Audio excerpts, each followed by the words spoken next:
Our first speaker is also known as the recovering farmer. He's from Winnipeg, Manitoba, an author, mental health advocate, and stress and conflict management specialist. He's drawing on his farming experience and personal journey with anxiety and depression. He equips others with practical tools to navigate life's challenges, known for honesty, occasional humor, heart, and he leads with compassion and a deep respect for rural resilience, sharing a message of hope because he's lived it himself. Also, with his unique ability to play the guitar and harmonica at the same time, beautifully, I might add, please join me in welcoming Gerry Friesen. All righty, thank you very much. Again, I started calling myself the recovering farmer shortly after I quit farming in 2007 and never really took note of why I was doing that. And one day I was doing an interview on the radio and the host referred to me as that, and my sister gave me a call and said, "What does it mean to be a recovering farmer?" And I really didn't have a clear answer for her, so I went home and I checked in the Encarta dictionary, and the definition of recovery is to return to a previous level of health, prosperity, and equanimity. Equanimity is a big word too, so I checked that, and that means to have an evenness of temper, even when under stress. And that right there says why I'm still in the recovery mode. The other thing is, when I quit farming and moved on to other work, I wasn't sure what to call myself. I knew a lot of people that do the kind of work I do call themselves consultants, but I was never quite comfortable with that term because I heard a story, and the story goes like this. A farmer is out checking his cattle one day in the pasture, and in the distance he sees a dust cloud approaching, and it doesn't take long, and a BMW pulls up to the gate.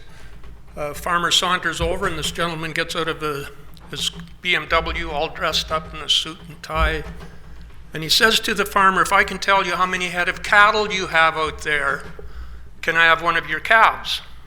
And the farmer says, "Yeah, that should work." And so this guy pulls out a whole bunch of IT gear out of his car, and he connects something to GPS and to a satellite, and it doesn't take long, and its printer spits out a piece of paper, and he says to the farmer, "You have 582 head out here." The farmer says, "Wow, you're right. Pick a calf." As a gentleman is wrestling it into his trunk, the farmer says, "If I can tell you what you are, can I have my animal back?" The guy says, "Yeah, I guess that's fair." And the farmer says, "You're a consultant." The guy says, "Wow, how did you know?" He says, "You showed up without being invited. You want to get paid to give me an answer I already knew to a question I never asked, and you know nothing about my business. Now give me back my dog."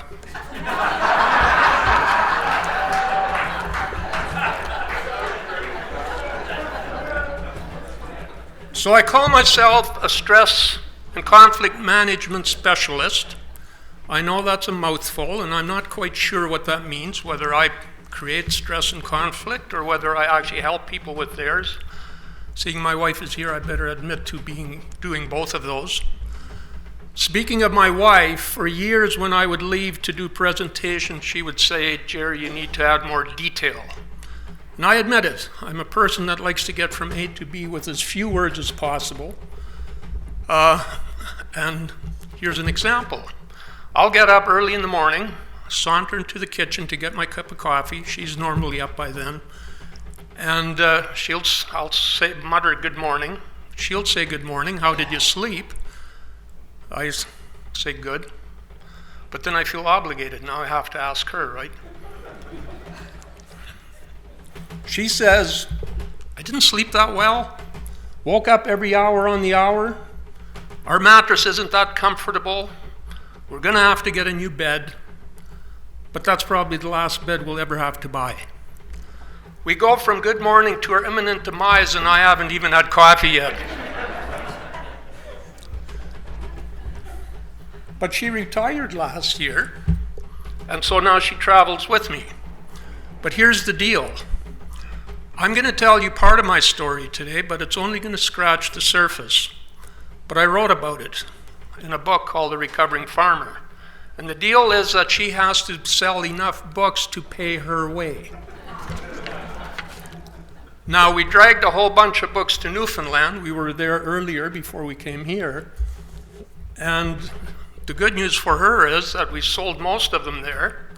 But she does have 5 copies left, so if someone's interested, certainly you can approach her later and also ask her about where you can get books if you so desire. All right.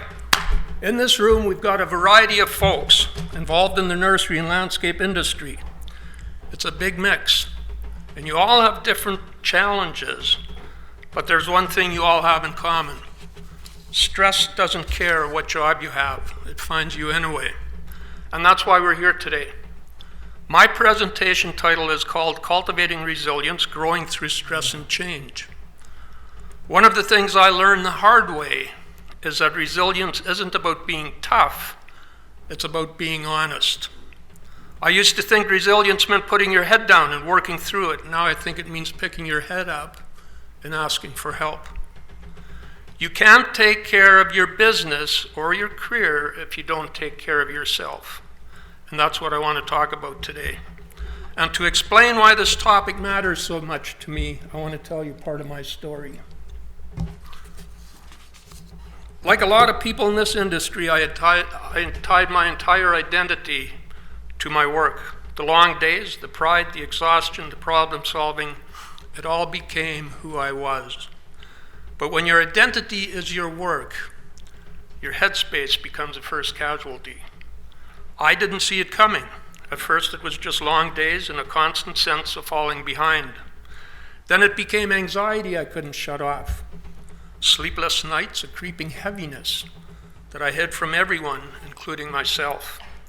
And here's the thing, nobody around me knew what was happening because I got really good at doing 2 things: keeping my head down and pretending everything was fine.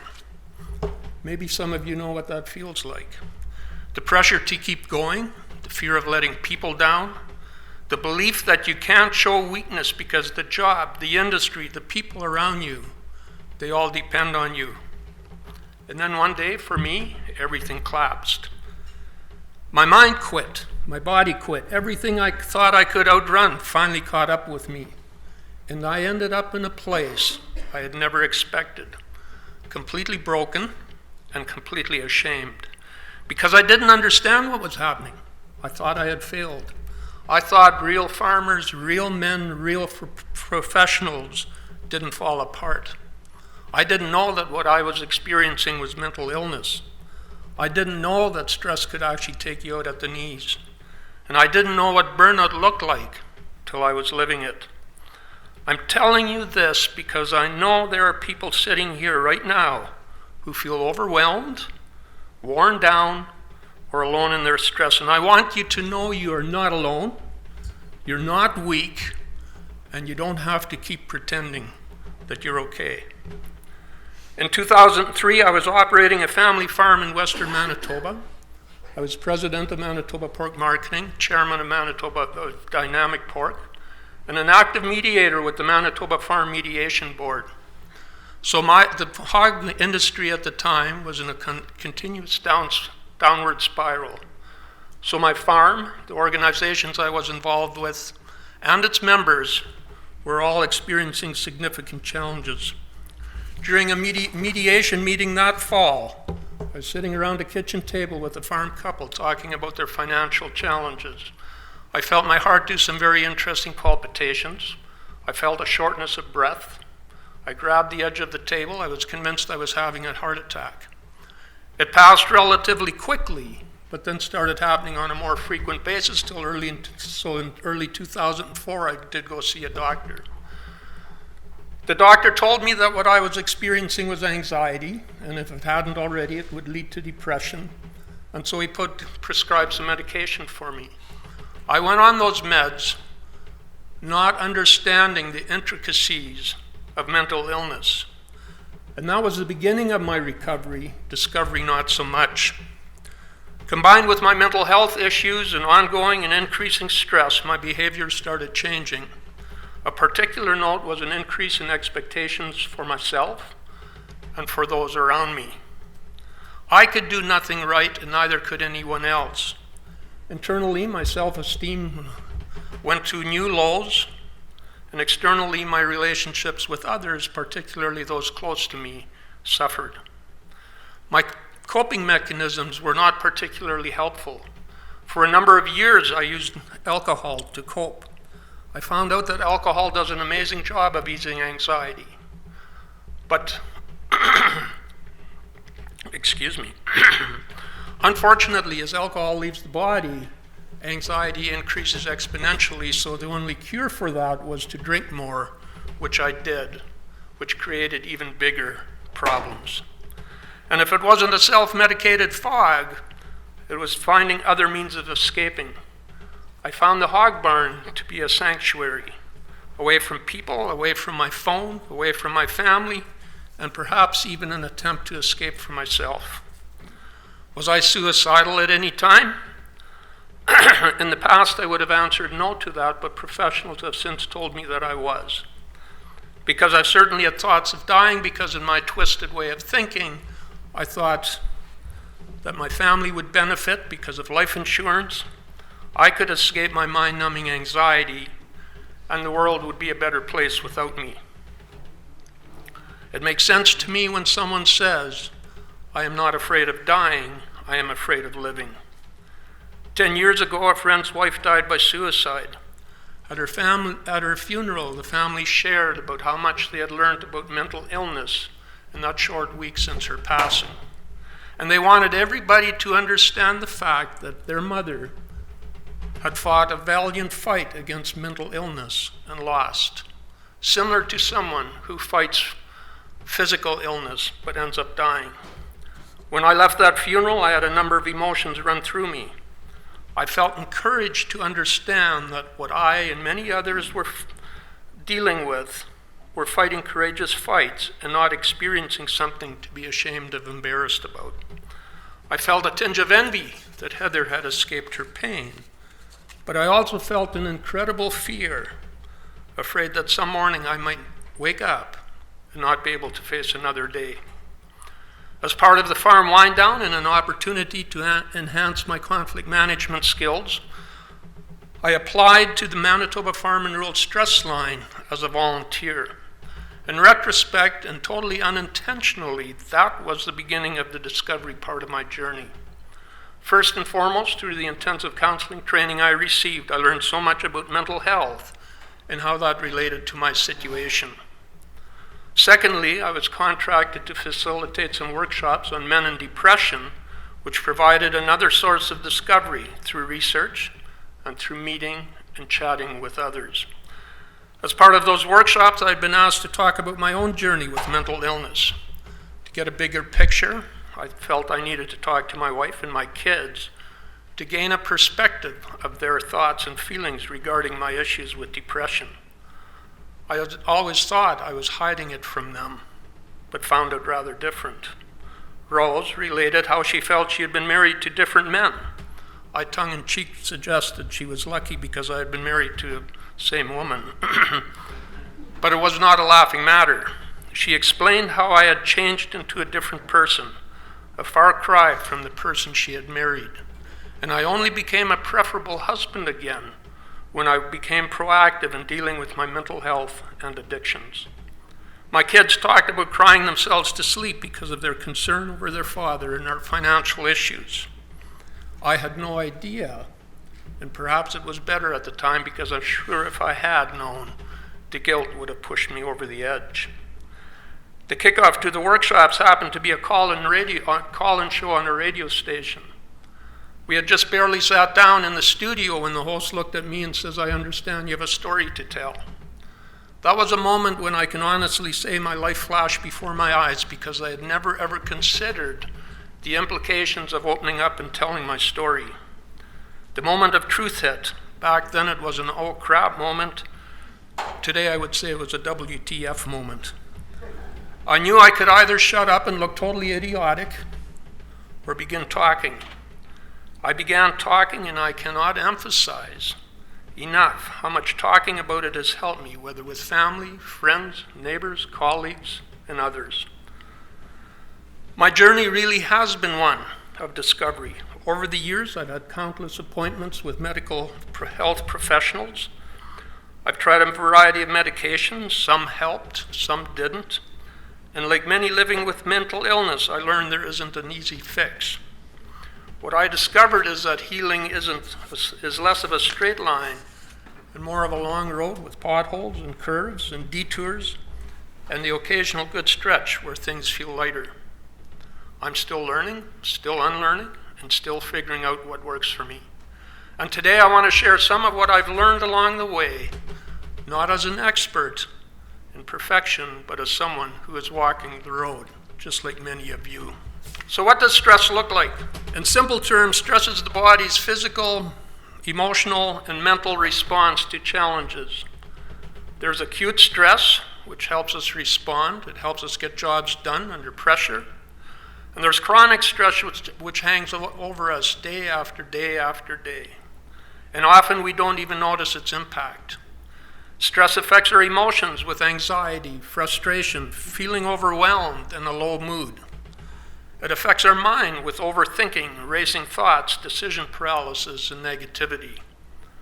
It affects our body with headaches, tight muscles, fatigue, poor sleep, and obviously affects our behaviors with unsafe behaviors, drinking more. We tend to isolate ourselves, and we feel a lack of motivation.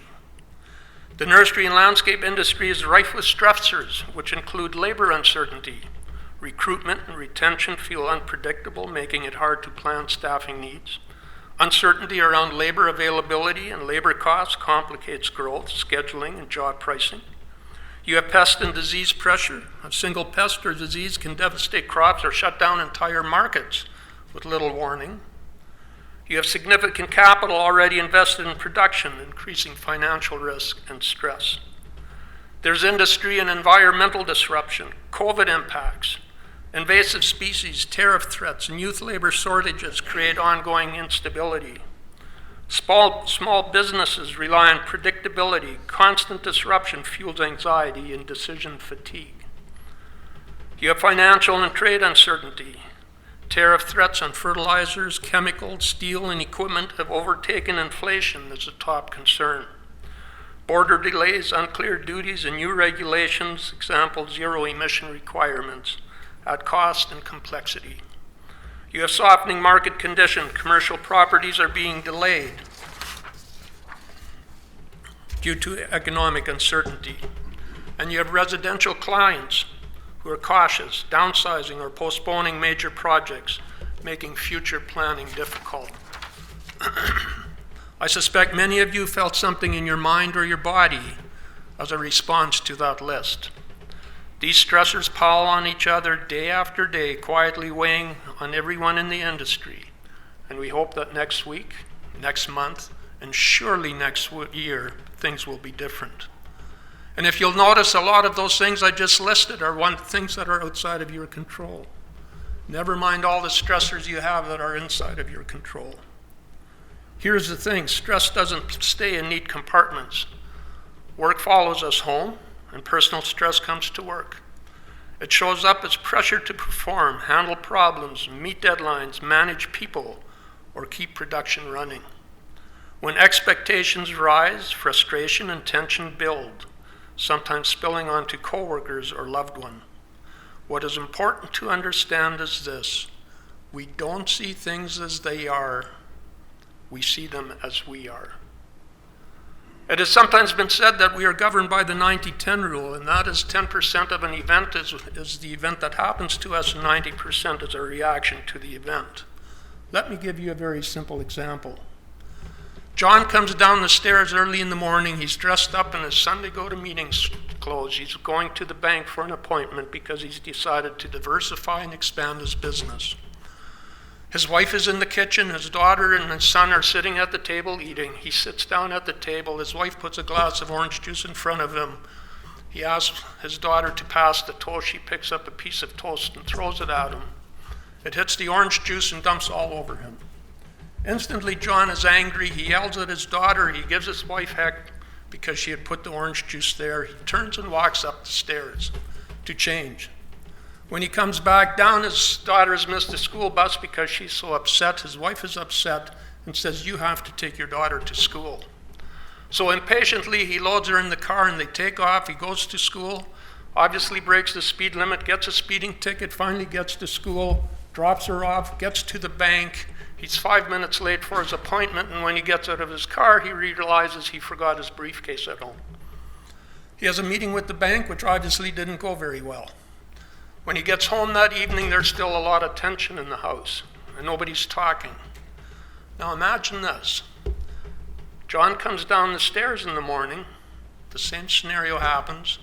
Instead of getting angry, he gently reprimands his daughter, goes upstairs to change, comes back down and is able to wave his goodbye to his daughter as she gets on the school bus. He remembers his briefcase, goes off to see the banker, has a really good meeting with the banker, comes home, everybody's happy in the house. The event is exactly the same. It's the reaction that caused the problem. Along with an increase in stress comes a risk of burnout. Burnout often sneaks in rather than arriving with fireworks. It can start when demands feel unreasonable, workloads grow, and resources or support are limited. Motivation drops, focus fades, pride diminishes, and negativity creeps in. But burnout is not failure. It's what happens when capable people carry too much for too long without enough support. And if you recognize yourself anywhere in that, you're not alone. Stress affects how we communicate, it affects how we listen, and it affects how we treat people. To understand why stress affects us this way, it helps to look at what's actually going on between our ears. Now, I could go into detail about how the brain works, but the brain is complicated, really complicated, and there's people much smarter than me that still argue about it. So I'm going to save us all a headache and simplify it. Let me be bold enough to suggest we have two brains, the thinking brain and the feeling brain. The thinking brain is dependable, conscientious, logical, methodical. It makes lists, compares options, does the math, and considers consequences. The feeling brain is a drama queen, impulsive, emotional, irrational, and it's quick to jump to conclusions. While the thinking brain is saying, okay, we can do this, let's figure it out, the feeling brain is shouting, forget it, let's retire, sell everything, and move to Mexico. And here's the catch. When something stressful happens, it's the feeling brain that reacts first, which is great when we need to jump out of the way of a moving piece of equipment, but not as helpful during a disagreement at breakfast. Add stress on top of that, and the feeling brain gets even louder. The thinking brain tries to reason, but the feeling brain has already grabbed the keys and is halfway to the border. With my mental illness, I seem to use my feeling brain way more than I should. Some time ago, as my wife left for work, she asked me to make a phone call to Sirius FM. We had had a subscription there for a while, but we didn't need it anymore. My anxiety started building just by the thought of having to phone because I suspected I knew what that would all be about. And so when I did call, and you have to start pressing buttons, and you hear these long messages in between, and then you have to press another one, and God forbid if you make a mistake and you have to start over. So by the time I actually talked to someone on the other end, needless to say, I was quite agitated. And it didn't take long that the conversation had deteriorated to the point where that other person hung up on me. When my wife came home and asked me whether I'd made the phone call, I was still quite agitated and told her yes and told her what had happened. Well, she calmly sat down, made the phone call, and within 5 minutes had everything settled. She is much better at using her thinking brain than I am. So what happens when the feeling brain stays in the driver's seat too long? There are some very predictable things that can happen. Even when we're overwhelmed, the job keeps demanding, deadlines keep coming, and expectations don't take a day off. Under enough pressure, we start to cope in some interesting ways. We might capitulate. We make decisions with our feeling brain, not because they're wise, but because we just simply can't think about it anymore. We might go into denial. We convince ourselves it'll magically sort itself out. The old head in the sand trick. If I ignore it long enough, maybe it disappears, right? I've used that one. It works right till it doesn't. We become obsessed. We can't stop thinking about the problem. And the issue is still playing around in our heads at 2 a.m. and at 3 a.m. and at breakfast, and all we've done is become more tired. Sometimes we become paralyzed. Every option feels risky, so we freeze. I often refer to this as analysis paralysis.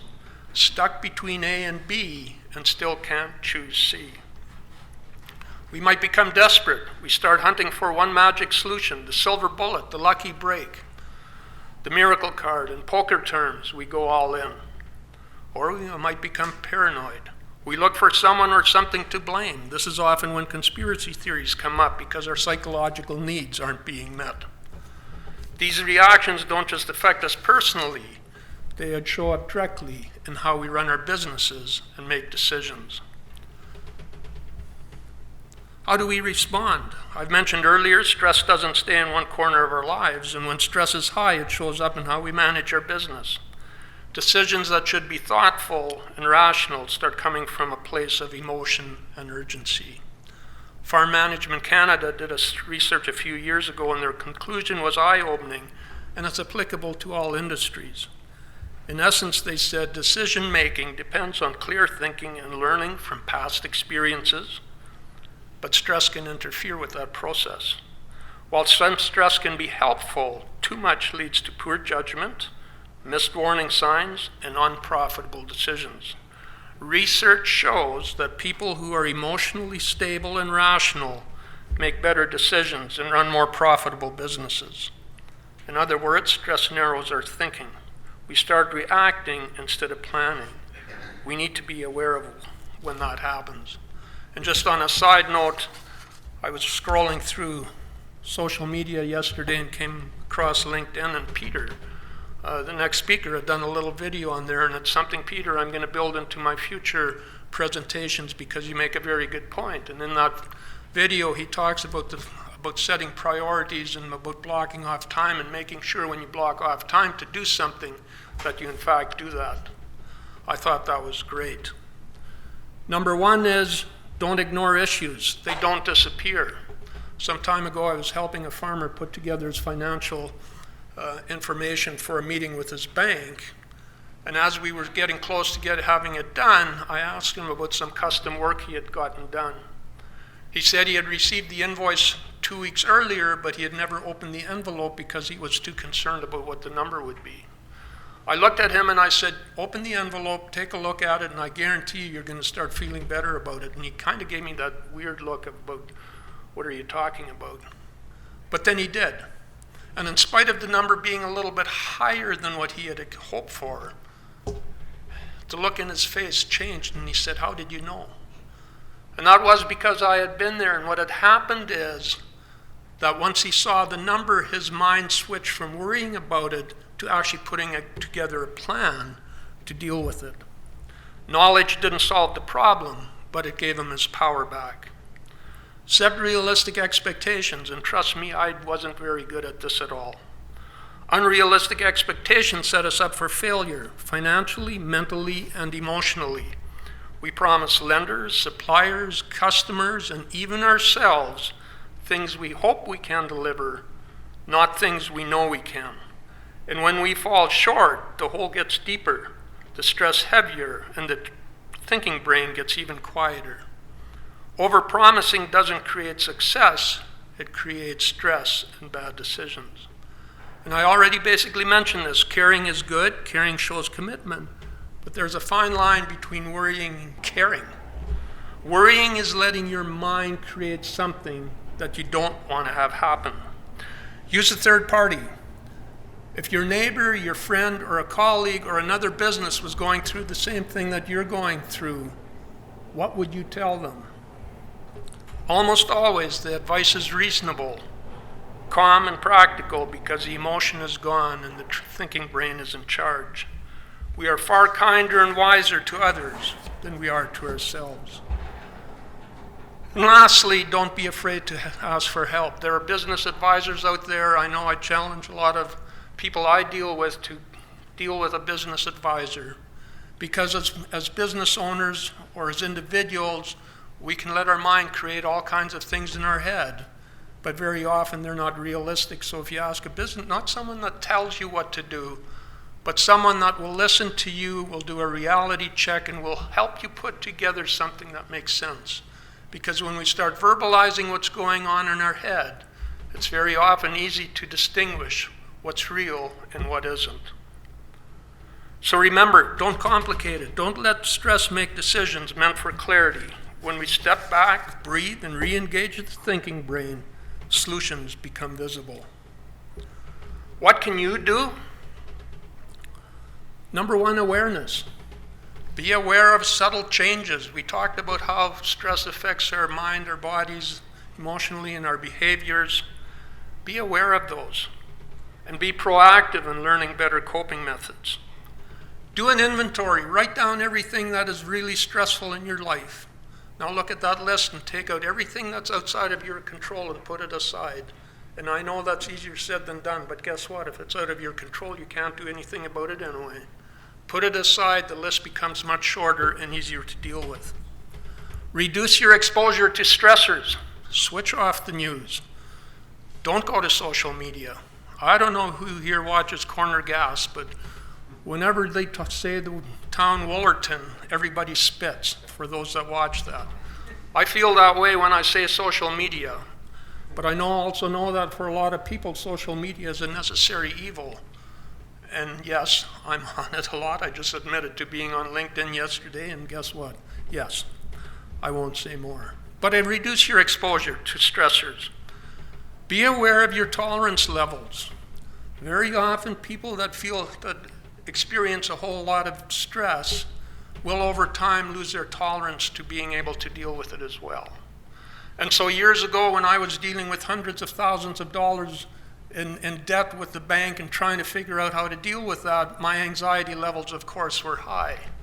And now when my wife comes to me and we have a $500 or $1,000 repair bill on the car, my anxiety levels go just as high. My tolerance for stress keeps getting lower as I get older. Self-care. We need to eat, sleep, and exercise. We take care of our plants, our equipment, our vehicles. In the same way, we need to take care of ourselves. And when that check engine light goes on in your vehicle, I suspect you all call a garage and go get it looked at. I don't, but most people do. In fact, when my kids were younger and getting their first cars, they would phone me and they would say, "Dad, the check engine light is on." And I said I'd be way more concerned if it wasn't on. But when that check engine light in your body comes on, go get it checked out. We need to use positive self-talk. I sometimes suggest to people we have a parrot sitting on our shoulder, and a parrot is the only animal that can be taught to talk. And so when I sit in my office and I'm doing some work and I'm disgusted with myself and I say, "Friesen, you're such an idiot," the parrot goes, "Friesen, you're such an idiot." And I don't feel any better, trust me. So we need to use positive self-talk. We need to laugh more. Children laugh up to 400 times a day. And as adults, that can get to be as low as 10. And a number of years ago, and this was back in the early 2000s, as I was just starting to deal with my mental health, I was watching a sitcom on TV one evening, alone in the family room. And I actually laughed out loud. And my daughter, who was 12 or 13 at the time, looked around the corner at me and said, "Dad, are you okay?" And I said, "Yeah." I said, "Why?" And she said she had never heard me laugh out loud before. Wow, that still gets me. So we need to laugh more. Human connection. It has been said that we are the loneliest society in history. We have all these ways of connecting, but are we really connecting? We live in a world where it's easier than ever to reach people, yet rates of loneliness, depression, and anxiety are rising. Just because we can send a text, like a post, or talk to someone on a Zoom call doesn't mean that we're truly connecting. Also understand that we have a chemical in our brain. It's called oxytocin. It's also sometimes called the love hormone or the cuddle hormone. It's a natural built-in stress reducer. And when we shake hands with someone, we give someone a hug, we talk to someone, we even meet their gaze across the room, this chemical releases and it reduces your stress. So we have to make sure we do these things in order to have that chemical release. Mindfulness, and I have to be mindful of the time. I'm doing okay, right? 4 minutes? Holy moly. Okay, here we go. Control your thoughts. I'm going to take 5 minutes because I want to do something. Most of you know where Churchill, Manitoba is, right? It's way up north. It's on the Hudson's Bay, and in the wintertime, it's known for its cold weather, a lot of snow, ice, but also polar bears. So I want you to imagine that you're up in Churchill, you're out on the tundra, you're looking around, you look behind me, and there's a polar bear just up on its hind feet, about ready to attack. Now close your eyes and try not to think about the polar bear. That's virtually impossible. But now, close your eyes and picture yourself sitting beside a bubbling creek in the warm summer sun, leaves blowing in the trees, birds singing. That's really easy because you can introduce these thoughts into your head, but you can't push thoughts out of your head. I did that with a group one time, and the guy said, yeah, that worked great till the polar bear came running out of the trees. I can relate to that. Find your happy place. I'm an avid golfer. I like to golf, and in the night when I wake up and my anxiety is churning, I picture a golf course, sometimes my own, sometimes a different one that I know, and I start playing that golf course in my mind. It eases my anxiety and helps me go to sleep. Here's a trick. Drop your tongue. Research has shown it's virtually impossible to be really focused on a thought without your tongue being firmly up against the roof of your mouth. And this is true. I didn't start talking publicly about this till I had tried it because it sounds weird. But it really is true. And when you find yourself doing that, whether you're in bed, whether you're driving, someone told me the other day they did this while driving, then go, oh, drop your tongue. And it's going to bring you back into the present and reduce those thoughts in your head. Talk about it. In 2005, there was a life event that happened which pushed me towards the abyss. And I went to the hog barn early one morning, and my neighbor showed up, and he asked me, how are you doing? And normally, you know what we do, right? In fact, I heard someone say this earlier. Another day in paradise. I'm okay, plugging along, whatever the case may be. But for some reason that morning, I started opening up. And my neighbor sat there, he listened to me, he normalized and validated what I was feeling, and really helped me. He didn't provide answers, but he was that safe listening ear I needed. Also be prepared to seek the help of a professional. There's no shame in reaching out. I have seen many, many different professionals over the years, and it took a while. So if the first one doesn't work or the second one doesn't work, find a third one. In the essence of time, I'm going to hurry, okay? Sorry, I thought I was going to be on time today. Here's the other side, because I know a lot of you deal with employees, you deal with customers, and I know this can happen, is how do you help someone else? And we're wired to help other people. But sometimes when someone we know is struggling, our instinct is to jump in and help them. But here's the thing, when someone is overwhelmed, anxious, or sinking under stress, jumping in beside them doesn't always save them. Sometimes it just gives the storm two people to toss around. I heard it put this way once, if someone falls overboard, you don't jump into the water with them. You throw them a rope and stay in the lifeboat. Staying in the lifeboat doesn't mean we don't care. It means we care enough to stay steady so we can actually help. Staying in the boat looks like this. It looks like knowing your limits, using resources, connecting them to support instead of trying to carry their weight alone, because we're not meant to do this alone. And I want to challenge you today, who in your circle might need a rope instead of silence? A coworker, a producer, a trucker, a customer, someone in this room.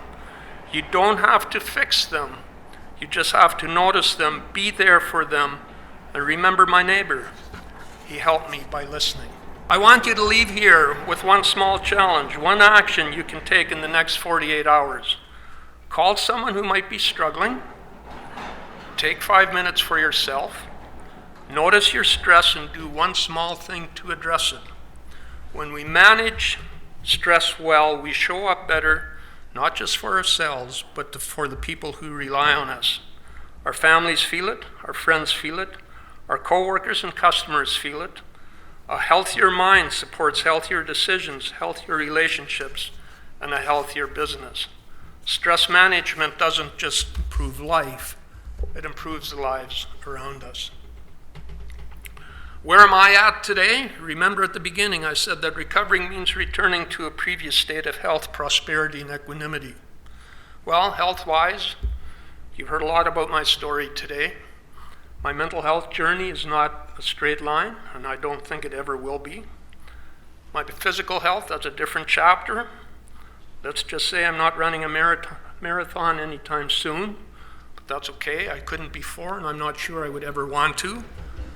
Jason, I saw you on LinkedIn yesterday, and he's going to do 2,000 push-ups in the next 23 days. I'm not going to join you. Good for you. As for prosperity, I often say that I blew my retirement farming, so my wife says I have to work till noon the day of my funeral. But every day I'm reminded that wealth is more than money. I have the capacity to work, the opportunity to contribute, and a family I treasure.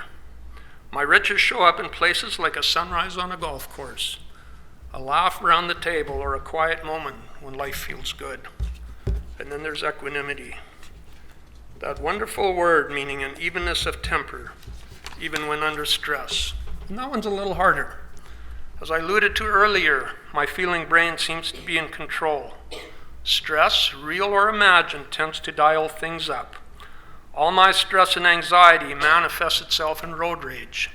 Now, road rage might be an exaggeration, but let's just say that other drivers don't normally meet my expectations. So I leave in the morning convinced that today I will do better, and someone pulls out in front of me doing 10 miles per hour under the speed limit, and then I have to try again the next day. So yes, equanimity is still a work in progress. When I reflect on my journey and everything I've shared with you today, the struggle, the learning, the humor in it all, I'm reminded of a poet, John Greenleaf Whittier, who was an abolitionist for slavery back in the 1800s, but he also dealt with mental health challenges. He wrote a poem which I memorized many years ago. The poem, Don't Quit, encapsulates the very spirit of my journey, and I hope it can inspire you as it inspired me. When things go wrong, as they sometimes will, when the road you're traveling seems all uphill, when funds are low and debts are high, you'd like to smile, but you have to sigh. When care is pressing you down a bit, rest if you must, but don't you quit. Success is failure turned inside out, a silver tint on a cloud of doubt. So you never can tell how close you are and might be near when it seems so far. So stick to the fight when you're hardest hit. It's when things are worst, you must not quit. Thank you.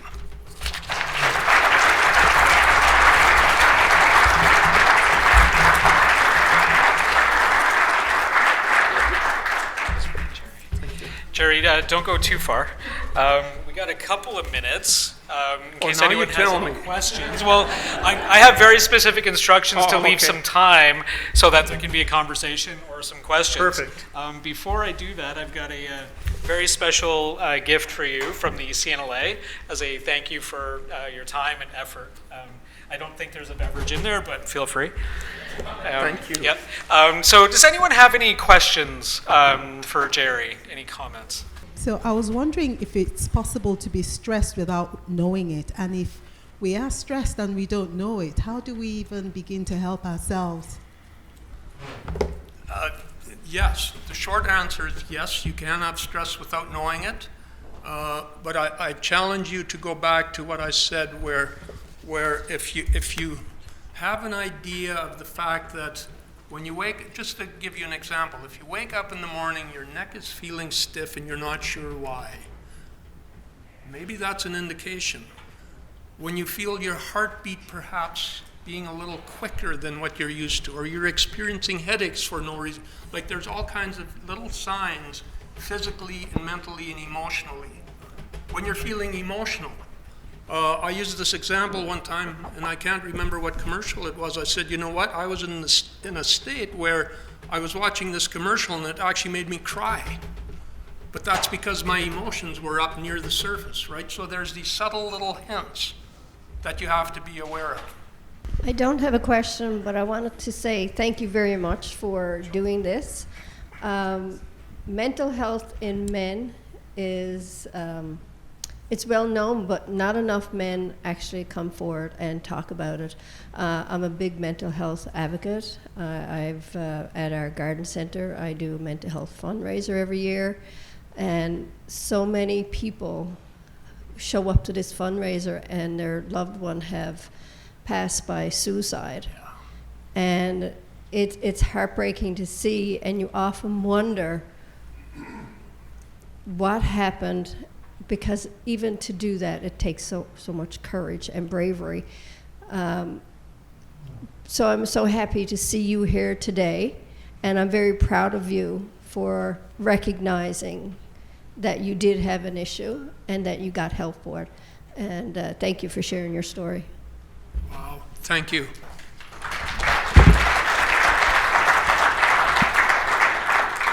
There's the point you make is really good.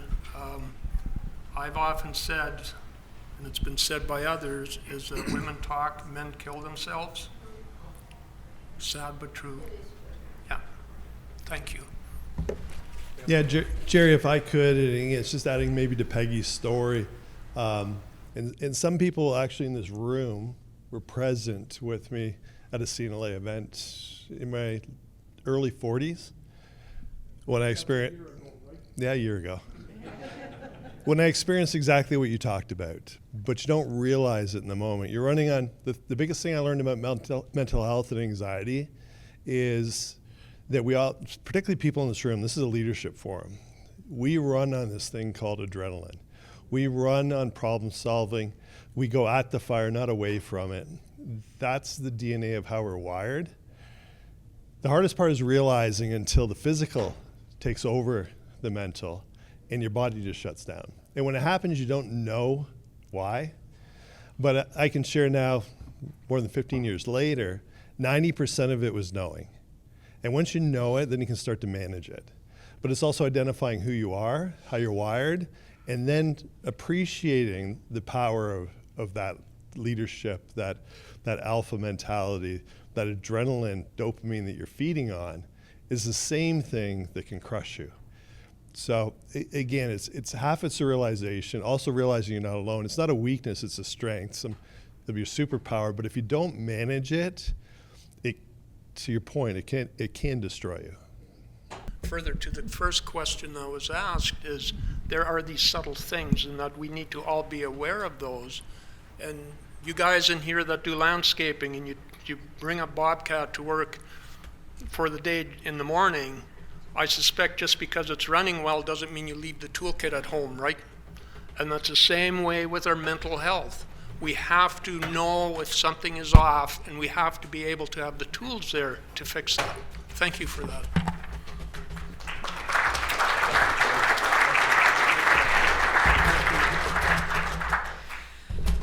You know, it takes a lot of courage to come up here and be vulnerable and to share your lived experience, Gerry. So thank you very much for that. The one piece of advice that I got early on into my career is to, when you think of someone, let them know. Just send them a quick message. Let them know you're thinking about them and ask them how they're doing. You never know what someone's going through at the time, and I'm sure that will change their day just by hearing from you.